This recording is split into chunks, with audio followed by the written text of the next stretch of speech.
Tab কেলেঙ্কারি কাণ্ডে চোপড়া থেকে ফের গ্রেপ্তার 3। ফারুক আজম সোনাপুর গ্রাম পঞ্চায়েত এলাকায় দিল্লি থেকে বাড়ি ফিরেছে 1 মাস আগে।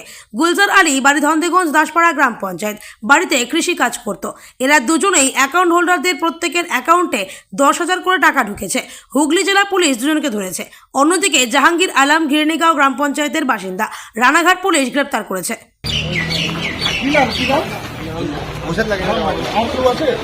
কত টাকা দিয়েছিল? কত টাকা দিয়েছিল তোকে? আমার অ্যাকাউন্টে 10,000। তোকে কত দিয়েছিল? তোকে কত দিয়েছিল ভাই? তোকে কত দিয়েছিল? এই বল।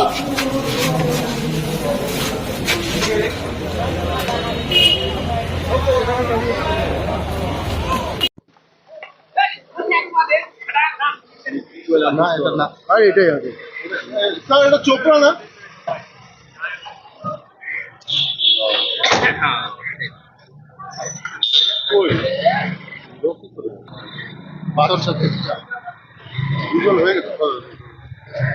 আমি এখানে যখন আসবে কেউ আর আমি করবো না, ঠিক আছে?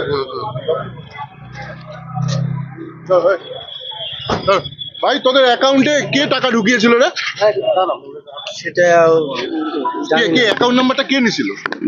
ওই গভর্নমেন্ট কি নাম নাম জানি না। নাম আর কেউ আছে? তোকে কত টাকা দিয়েছিল? কত টাকা দিয়েছিল তোকে? আমার অ্যাকাউন্টে 10,000 টাকা। 10,000। তোকে কত দিয়েছিল? কত দিয়েছিল? তোকে কত দিয়েছিল ভাই? তোকে কত দিয়েছিল? এ বল।